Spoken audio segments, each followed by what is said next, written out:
ನಮಸ್ಕಾರ. ನಾನು ಶರಣ್ ಕುಮಾರ್ ಲಿಂಬಾಳೆ. ಎಲ್ಲರೂ ನನ್ನ ಶರಣ ಶರಣ ಅಂತ ಕರೀತಾರೆ. ಆ ದಿವಸ ನನ್ನನ್ನು ತೊಟ್ಟಲ್ದಾಗ ಹಾಕೋರಿದ್ರು. ನಾನು ಬರೀ 5 ದಿವಸದ ಕೂಸು. ಸಂತಾಮಾಯಿ ಒಬ್ಬನೇ ಸಹೋದರ ಕಟ್ಟಿಗೆ ಹೊಡ್ಯಾಕೆ ಹೊಂಟಿದ್ದ. ಅವ ಕಟ್ಟಿಗೆ ಮಾರಿ ತನ್ನ ಜೀವನ ನಡೆಸ್ತಿದ್ದ. ಕೊಡ್ಲಿ ಮೇಲೆ ಅವನು ಹೊಟ್ಟಿ. ಮಸಾಮಾಯಿ ಅವನು ಕರೆದ್ಲು. ಕೂಸಿನ ನೋಡ್ಬಾ ಅಂತಂದ್ಲು. ಆದ್ರೆ ಅವ ಕೇಳಲಿಲ್ಲ. ಕಟ್ಟಿಗೆ ಒಡಗ ಬರ್ತೀನಿ, ಅಷ್ಟ ಊರುಗೋಲಾಗ್ತಾವು, ಕೂಸಿನ ನೀರು ಕಾಸಾಕ ಅಂದ. ಹಂಗ ಹೋದ. ಆಗ ಅವನು ಕೂತು ಕರಿಯಾಕತ್ತಿತ್ತು. ಅದನ್ನ ಹ್ಯಾಂಗ ತಪ್ಸೋದು? ಲಕ್ಷ್ಮಣ ಮನೆ ಹಿಂದಿನ ಗಿಡಕ್ಕೆ ಏಟ್ ಹಾಕತ್ತಿದ್ದ. ಕೊಡ್ಲಿ ಸಪ್ಪಳ ಕಿಡಿಸ್ತು. ಮರದ ತುಂಡು ಹಾರಿದು. ಒಂದು ಸ್ವಲ್ಪ ಹೊತ್ತು ಬಿಟ್ಟು ಭಯಂಕರ ಸಪ್ಪಳ ಆತು. ಮಸಮಾಯಿ ಎದಿ ಛಲ್ಲಂತು. ಮರ ಬೀಳಕತ್ತಿತ್ತು. ಲಕ್ಷ್ಮಣ ಅದನ್ನು ನೋಡಿ ಓಡಕ್ಕೆ ಶುರು ಮಾಡ್ದ. ಆದ್ರೆ ಮರ ಬಡ್ಡಿ ಮಗಂದು ಕೇಳಲೇ ಇಲ್ಲ. ಲಕ್ಷ್ಮಣನ ತಲಿ ಮರದ ಬುಡಕ್ಕೆ ಸಿಕ್ಕು ಚಿಂದಿ ಚಿಂದಿ ಆದ. ಸಾತು ಬಾಬಾನ ವಂಶ ಉಳುಗಿತು. ನನ್ನ ತೊಟ್ಲಾಕ್ ಹಾಕೋದ್ರ ಬದಲಾಗಿ ಲಕ್ಷ್ಮಣನ ಹೆಣ ಗಾಡಿ ಒಳಗೆ ತಕ್ಕೊಂಡು ಹೊಟ್ಟಿ ಕೊಯ್ಯಾಕ ಒಯ್ದ್ರು. ಅವತ್ತ ನನ್ನ ಬಿಳಿ ಕಾಲಿನವ ಅಂತ ಹೇಳಿ ನಿರ್ಧಾರ ಮಾಡಿದ್ರು. ನಾ ಜನಿಸಿದ್ದು ಅರ್ಧರಾತ್ರಿ ಒಳಗೆ. ಮಸಾಮಾಯಿನ ನನ್ನ ತೊಡಿ ಮ್ಯಾಗ ಹಾಕೊಂಡು ರಮಿಸಿದ್ಲು. ನಾ ಭಾಳ ಆಡ್ತಿದ್ದೆ. ಆ ದಿವಸ ನಮ್ಮ ಸಾಲಿ ಎಲ್ಲ ಹುಡುಗರು ವನಭೋಜನಕ್ಕೆ ಹೊಂಟಿದ್ರು. ನಾವು ಮಾತ್ರ ಬೆನ್ನಿಗೆ ಚೀಲ ಹಾಕೊಂಡು ಸಾಲಿಗೆ ಬಂದಿದ್ವಿ. ನಮಗೂ ರೊಟ್ಟಿ ಕರ್ಕೊಂಡು ಬರಕ್ಕೆ ಹೇಳಿದ್ರು ಮಾಸ್ತರ್. ಸಾಲಿಗೆ ಸೂಟಿ ಸಿಕ್ಕ ಖುಷಿ ಒಳಗೆ ಕರಿ ಹರಿಯೋ ದನದ ಗತೆ ಮನೆ ಕಡೆ ಓಡಿದ್ವಿ. ರೊಟ್ಟಿ ಚಟ್ನಿ ಕಟ್ಟಿಕೊಂಡು ನಾವು ಹುಡುಗರ ಜೊತೆ ಸೇರ್ಕೊಂಡ್ವಿ. ನಮ್ಮವ್ಗ ಭಾಳ ಸಿಟ್ಟು ಬಂದಿತ್ತು. ಸಂಖ್ಯಾ, ಸುಮ್ಮ ನಡಿ, ಇಲ್ಲ ಅಂದ್ರ ಒದಿತೀನಿ. ನಿಮ್ಮಪ್ಪ ರೊಟ್ಟಿ ಇಲ್ದ ಹೊಲಕ್ಕೆ ಹೋಗ್ಯಾನು. ನೀ ಅವಾಗ ರೊಟ್ಟಿ ಕೊಟ್ಟು ಬರ್ಬೇಕು. ಇಲ್ಲ ಅಂದ್ರೆ ಇಡೀ ದಿನ ಉಪವಾಸ ಆಯ್ತಾನು. ಸಂಜಿಗೆ ಬಂದಾಗ ನಿನ್ನ ತುಂಡು ತುಂಡು ಮಾಡ್ತಾನೋ. ನಡಿ. ಜನಮಾಯಿ ಸಂಗುನ್ ಮ್ಯಾಗ ಸಿಟ್ಟಿಗೆದ್ದಿದ್ಲು. ಬಯ್ಯಾಕ್ ಹತ್ತಿದ್ಲು. ಚಿಪ್ಪಾಡಿಲಿ ಅವನ ಬೆನ್ನಿಗೆ ಬಾರ್ಸಕ್ ಹತ್ತಿದ್ಲು. ಊಟ ಶುರುವಾತು. ಬಣಜಿಗ, ಬ್ರಾಹ್ಮಣ, ಮಾರ್ವಾಡಿ, ಮುಸಲ್ಮಾನ, ಗಾಣಿಗ, ತಳವಾರ, ಸೋನಾರ, ಮರಾಠ ಹಿಂಗ 100-200 ಹುಡುಗರು, ಮಾಸ್ತರು, ಹುಡುಗಿಯರು ಆಲದ ಮರದ ಕೆಳಕ್ಕೆ ಊಟಕ್ಕೆ ಕುಂತು. ಆದ್ರೆ ನಾವು ಹೊಲೆ ಮಾದಿಗರು, ಹುಡುಗಿಯರು, ಹುಡುಗರು ಇನ್ನೊಂದು ಗಿಡದ ಕೆಳಗೆ ಶ್ಲೋಕ ಹೇಳ್ಕೊಂತ ಎಲ್ಲರೂ ಊಟ ಶುರು ಮಾಡಿದರು. ನಮಗೆ ಶ್ಲೋಕ ಏನೂ ತಿಳಿತಿರಲಿಲ್ಲ. ನಮ್ಮ ಗಿಡ ಸಹಿತ ನಮ್ಮಂಗ ಹರಕ್ ಮುರುಕಾಗಿತ್ತು. ಗಾಳಿಯಿಂದ ಟೊಂಗಿ ಅಲಗಾಡಿದ್ರೆ ಬಿಸಿಲು ನಮ್ಮ ಮರಿ ಮೇಲೆ ಗಾಳಿ ಇಡ್ತಿತ್ತು. ಝಳಂತ ಆಗ್ತಿತ್ತು. ಹರಕ ನೆರಳಿನೊಳಗೆ ನಾವು ಕೂತಿದ್ವಿ. ಹೊಟ್ಟಿ ಸ್ಮಶಾನ ಇದ್ದಂಗೆ. ಎಷ್ಟು ಹೆಣ ನುಂಗಿದ್ರು ಮತ್ತೆ ಕೇಳ್ತೈತಿ. ಅವ್ವ ಸಿಟ್ಟಿಗೆ ಹೇಳ್ತಿದ್ಲು. ನಿಂದೇನ ಹೊಟ್ಟೆಯೋ ಅಕ್ಕಲು ಕೋಟಿಯೋ? ಹೊಟ್ಟೆಗೇನ ಸುಣ್ಣದ ಹೊಟ್ಟಿ ಐತೇನ? ಬಾಯಿಗೆ ಬುಟ್ಟಿ ಕಟ್ಕೊಂಡು ಯಾಕೆ ತಿರ್ಗೋದಿಲ್ಲ?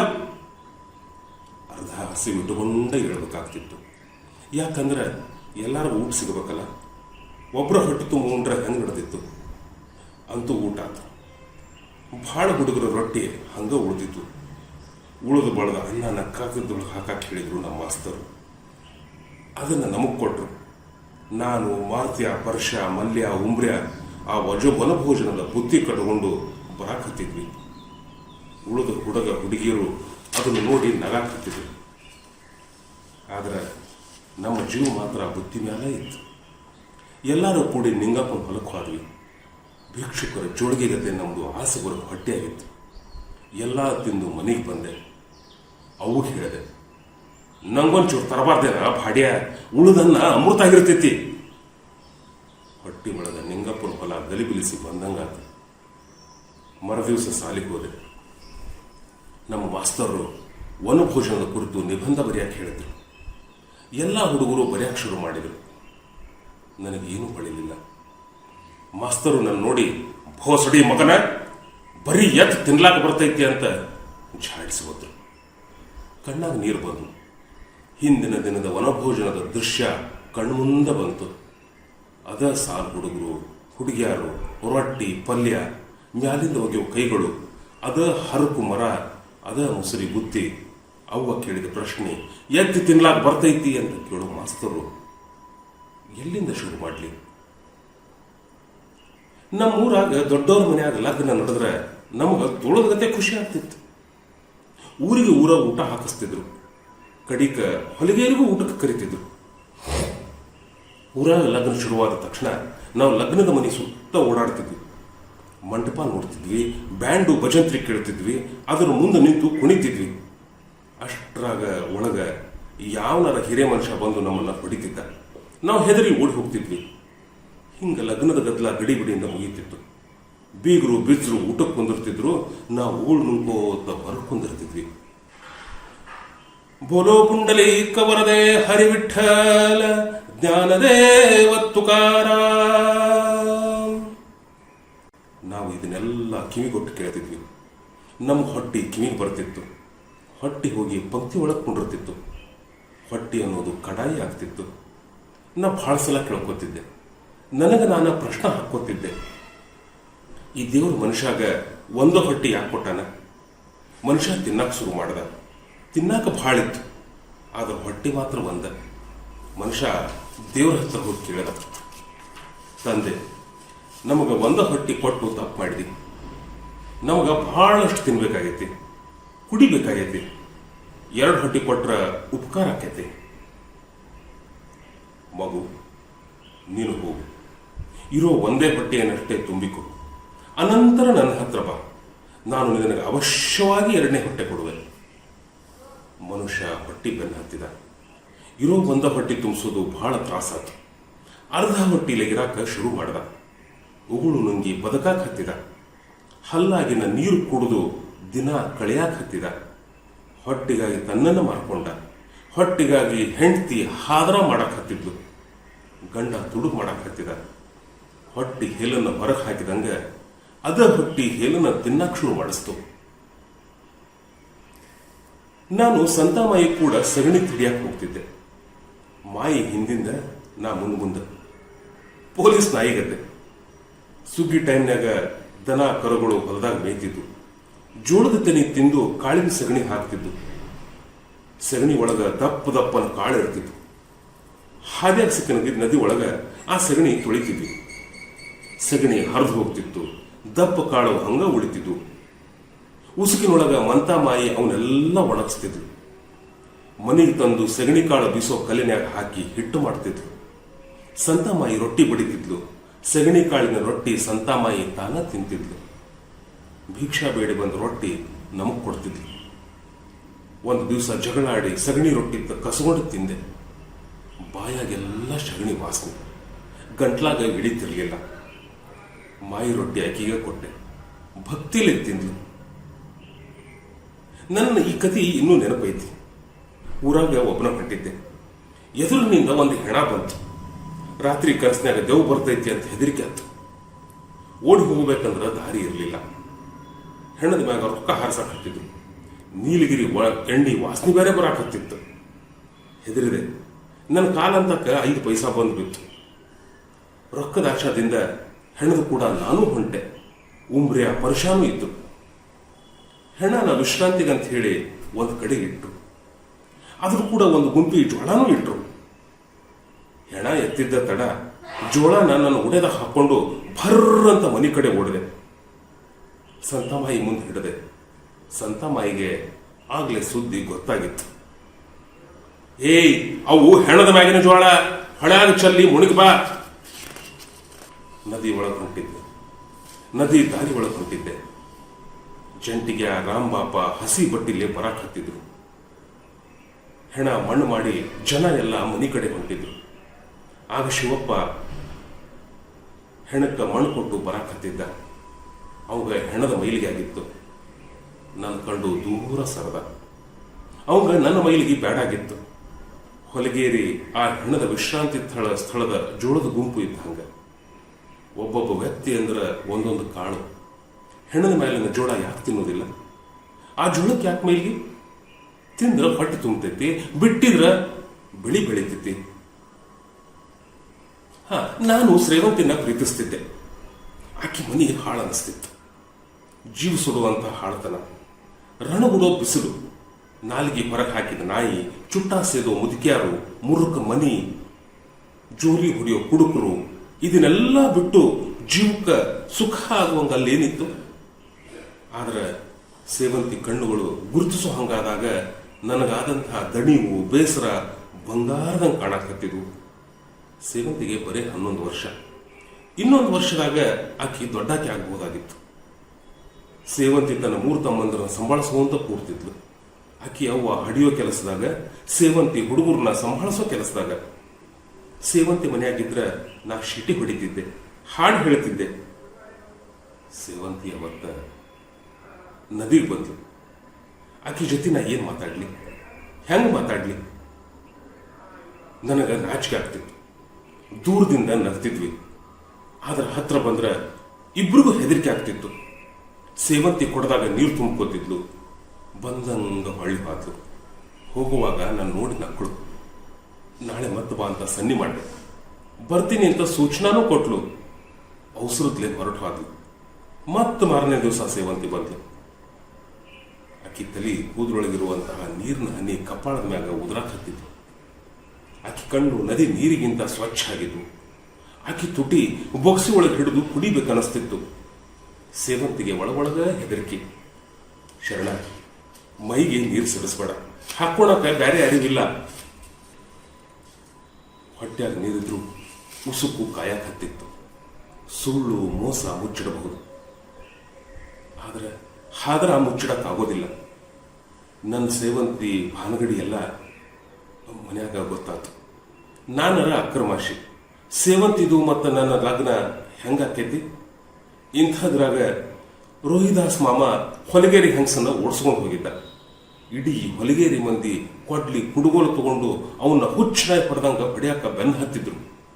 ಅದಕ್ಕೆ ಸಂತಾಮಾಯಿ ಹೆದರ್ಕೊಂಡು ಹೇಳಿದ್ಲು, ಹೊಲ್ಯಾರು ಬಹಳ ಕೆಟ್ಟ ಮಂದಿ, ನಿನ್ನ ತುಂಡು ತುಂಡು ಮಾಡ್ತಾರೋ. ನಿನ್ನ ಸಲುವಾಗಿ ವಿಚಾರ ಮಾಡೋರು ಯಾರೂ ಇಲ್ಲ. ನಮ್ಮ ಮನ್ಯಾಗ ಗಂಡಸ್ರಿಲ್ಲ, ಗಂಡಸ್ತನ ಇಲ್ಲ. ನಮ್ಮನ್ನ ತಗೊಂಡು ಮಲಗ್ತಾರ. ನೀ ಸೇವಂತಿನಾದ ಬಿಡು. ಊರನ್ ಸುಳ್ಯರ್ ಲಗ್ನ ಆದ್ರ ಹೊಲಗೇರಿ ಎಲ್ಲಾ ನಿನ್ನ ಬೆನ್ನ ಕಟ್ತಾರೋ. ಹನುಮಂತ ಲಿಂಬಾಳೆ ಮಸಾಮಾಯಿನ ಹಿಡದ. ಆಕಿನ ಅಕ್ಕಲ್ಕೋಟಿ ಒಳಗ ಒಂದು ಬಾಡಿಗೆ ಮನೆಯಾಗಿಟ್ಟ.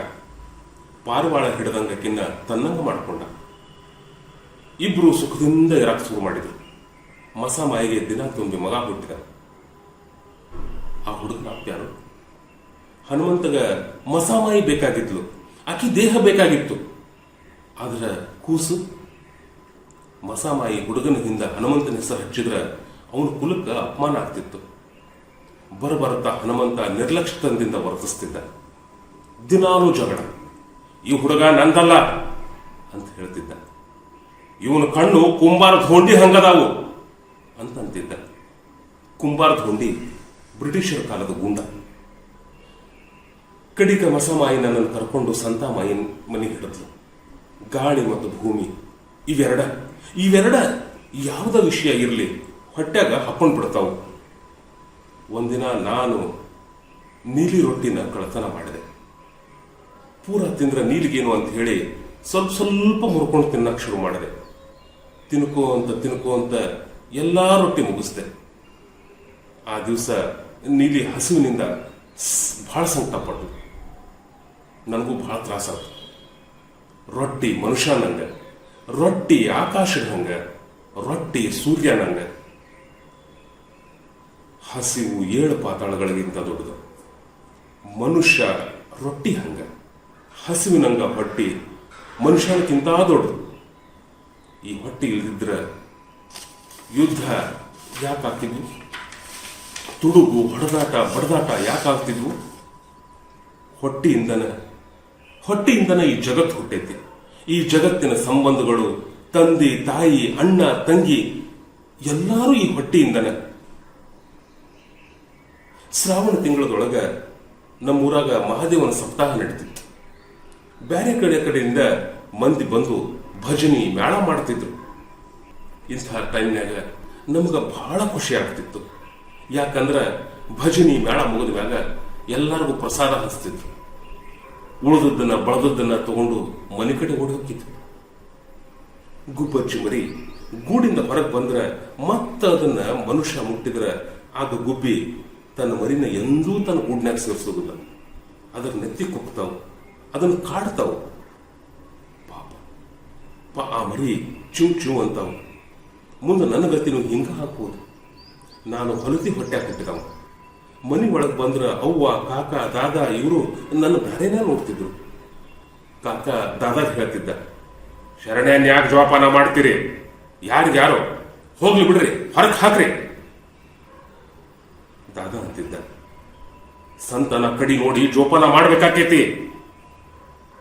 ನಾ ಯಾರು ಕೊರಡಿಗೆ ಹೋಗ್ಬಿಡಿ? ಯಾರು ನನ್ನ ಒಪ್ಪಗೊಂತಾರೋ? ಅವ್ವ ಅಲ್ಲಂತಾಳು, ಅಪ್ಪ ಅಲ್ಲಂತಾನು. ಅವನ ಕಡೆ ನೋಡಿದಾಗ ಸಿಟ್ಟು ಬರ್ತಿತ್ತು. ಇಂಥ ಹಾದ್ರ ಯಾಕೆ ಮಾಡಿದ್ಲು? ಈ ಹಾದ್ರದಾಕಿ ಹಾಸಿಗೆಗೆ ನಾ ಯಾಕೆ ಹೋಗಬಾರ್ದು?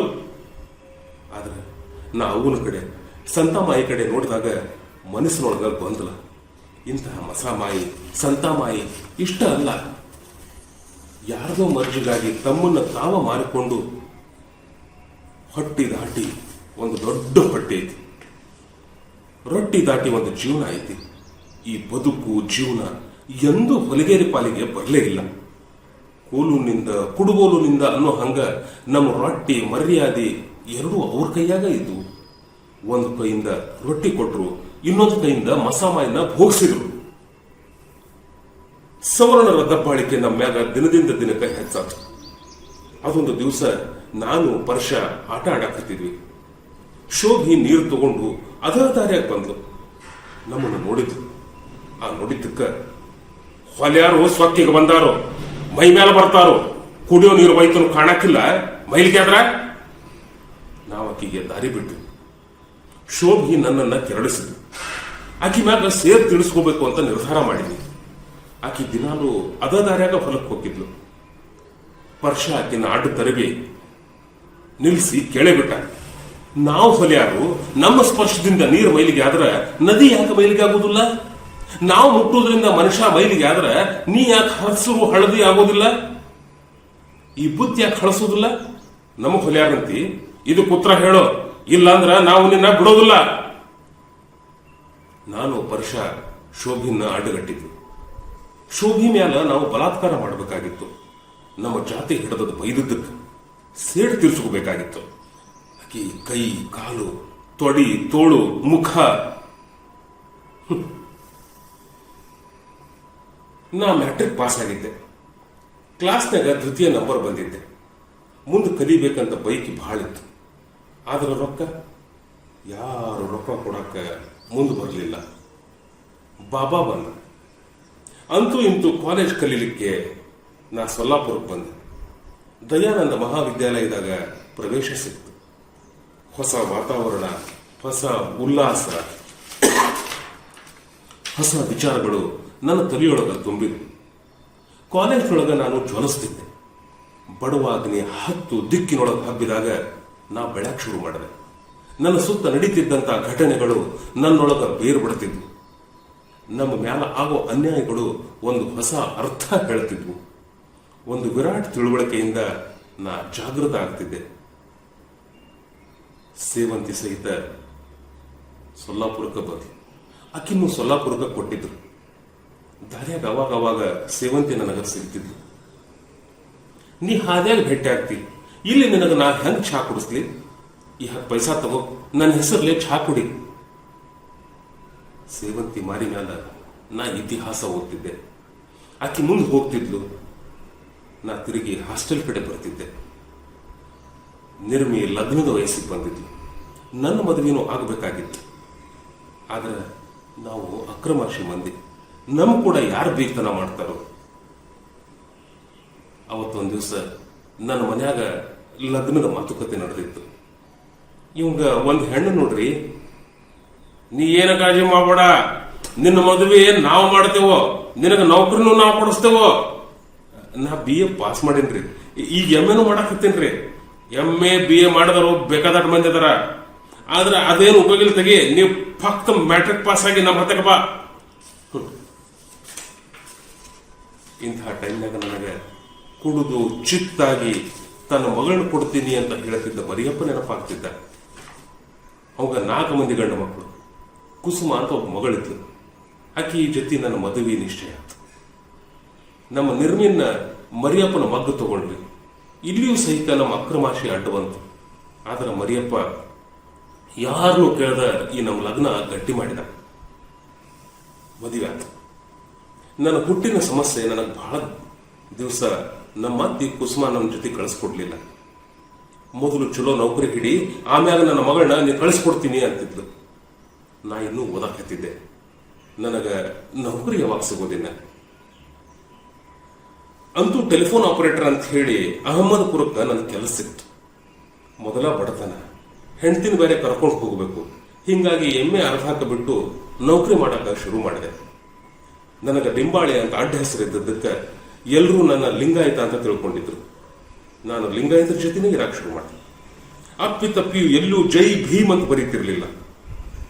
ಉಳಿದ ಮಂದಿ ದೊಡ್ಡವರು ಪರಿಚಯ ಆಯ್ತು. ದಲಿತ ಸಾಹಿತ್ಯ ಓದಕ್ಕೆ ಶುರು ಮಾಡಿದೆ. ನನ್ನ ಮೊದಲಿನ ಕವನ ಸಂಕಲನ ಉತ್ಪಾತ ಪ್ರಕಟ ಆಯ್ತು. ಇದೇ ಟೈಮ್ನಾಗ ನನಗೆ ಅಸ್ಮಿತಾ ಹುಟ್ಟಿದ್ಲು. ಮುಂದೆ ನನಗೆ ಲಾಥೋರಿಗೆ ಹೊರಗಾತು. ಅಲ್ಲೇ ನನಗೆ ಎರಡನೇ ಮಗ ಅನಾರ್ಯ ಹುಟ್ಟಿದ. ನನ್ನ ಮಕ್ಕಳನ್ನ ನೋಡ್ಕೊಂತ ಕುಂತಾಗ ನನ್ನ ಹುಟ್ಟು ನನಗೊಂದು ದೊಡ್ಡ ಪ್ರಶ್ನೆ ಆಗಿತ್ತು. ಜಾತಿ, ಧರ್ಮ, ಕುಲ, ಗೋತ್ರ ಇದೆಲ್ಲ ಮೀರಿ ಮನುಷ್ಯ ಸಂಬಂಧಗಳು ಬೆಳೆಯಾಗ ಯಾಕೆ ಸಾಧ್ಯ ಆಗೋದಿಲ್ಲ? ಎಲ್ಲರೂ ತಿನ್ನೋದು ಅದ ಅನ್ನ, ಕುಡಿಯೋದು ಅದ ನೀರು, ಮೈಯಾಗಿನ ರಕ್ತನೂ ಕೆಂಪು. ಹಿಂಗಿದ ಮೇಲೆ ನನ್ನ ಹುಟ್ಟು ನನಗ್ಯಾಕೆ ಪ್ರಶ್ನೆ ಆಗಿ ಕಾಡಕತ್ತೈತಿ? ನಾ ಹುಟ್ಟಿದ ಮೇಲೆ ಇಡೀ ಗೌಡರ, ಜಮೀನ್ದಾರರ ಮನೆತನಗಳು, ವಾಡೆಗಳು ಅಸ್ವಸ್ಥಗೊಂಡಿರಬೇಕು. ನನ್ನ ಮೊದಲನೇ ಉಸಿರಿನಿಂದ ಜಗತ್ತಿನ ಭೀತಿ ಭಯಪಟ್ಟಿರಬೇಕು. ನನ್ನ ಅಳು ಇಲ್ಲಿಯ ಇಡೀ ಕುಂತಿಯರ ಮೊಲೆಯೊಳಗ ಮತ್ತೊಮ್ಮೆ ಹಾಲು ಮೂಡಿಸಿರ್ಬೇಕು. ನಮ್ಮವ್ವ ಎದುರ ಸಲುವಾಗಿ ಹೊಲಸ ಬಸರನ್ನ ಬೆಳೆಸಿದ್ಲು. ಆಕಿನ ಸೂಳೆ ಅಂತ ಎಷ್ಟು ಕಣ್ಣುಗಳು ಕಾಡಿರಬಹುದು. ನಾ ಹುಟ್ಟಿದಾಗ ಯಾರಿಗೆ ಪೀಡೆ ಹಂಚಿದ್ರು? ನನ್ನನ್ನು ಯಾರು ಹೊಗಳಿದ್ರು? ನಮ್ಮವ್ಗ ಯಾರು ಕಳ್ಳು ಕುಪ್ಸ ಮಾಡಿದ್ರು? ನನಗೆ ಯಾರ ಹೆಸರಿಟ್ರು? ನಾ ಯಾರ ವಂಶಕ್ಕೆ ವಾರಸ್ದಾರ? ಯಾವ ಹಕ್ಕಿನ ತಂದೆಯ ಮಗ? ಹಂಗ ನೋಡಿದ್ರೆ ನಮ್ಮಪ್ಪ ಲಿಂಗಾಯತರವ, ಅವ್ರ ಅಜ್ಜ ಮುತ್ತಜ್ಜ ಎಲ್ಲರೂ ಲಿಂಗಾಯತರು ಅಂತ ಹೇಳಿ ನಾನು ಲಿಂಗಾಯತ. ನಮ್ಮವ್ವ ಹೊಲ್ಯಾರಾಕಿ ಅವನ ಅಪ್ಪ, ಅಜ್ಜ, ಮುತ್ತಜ್ಜ ಇವರೆಲ್ಲರೂ ಹೊಲ್ಯಾರು ಅಂತ ಹೇಳಿ ನಾ ಹೊಲ್ಯಾರವ. ಆದ್ರೆ ನಾ ಹುಟ್ಟಿದಾಗಿನಿಂದ ಇಲ್ಲಿ ತನಕ ನನ್ನ ಅಜ್ಜ ಅಂದ್ರ ಮೊಹಮ್ಮದ್ ದಸ್ತಗೀರ್ ಜಮೇದಾರ್ ಈ ಮುಸಲ್ಮಾನ ಏನು? ಅವ್ರ ಧರ್ಮದ ಹಕ್ಕು ನನ್ನ ಮೇಲೆ ಐತಿ ಅಂತ ಹೇಳಿ ಅವನ ಪ್ರೇಮ ಯಾಕೆ ಹೇಳವಾಲ್ತು? ನಾ ಸುವರ್ಣೇನು, ಆದ್ರೆ ತಾಯಿ ಅಸ್ಪೃಶ್ಯನು. ನಾನು ಅಸ್ಪೃಶ್ಯನೇನು, ಆದ್ರೆ ತಂದೆ ಸವರ್ಣ. ನಾನು ಜರಾಸಂಧನಂಗ ಅರ್ಧ ಊರು ಒಳಗ ಅರ್ಧ ಊರು ಹೊರಗ ಚೆಲ್ಲಲ್ಪಟ್ಟಾವ. ನಾ ಯಾರು? ನನ್ನ ಹುರಿ ಯಾವುದು? ನಮ್ಮಪ್ಪ ಲಿಂಗಾಯತರವ, ನಮ್ಮವ್ವ ಫಲ್ಯಾರಾಕಿ, ನನ್ನ ಸಾಕಿದವ ಮುಸಲ್ರವ. ಹಂಗಾದ್ರೆ ನಾ ಯಾರು?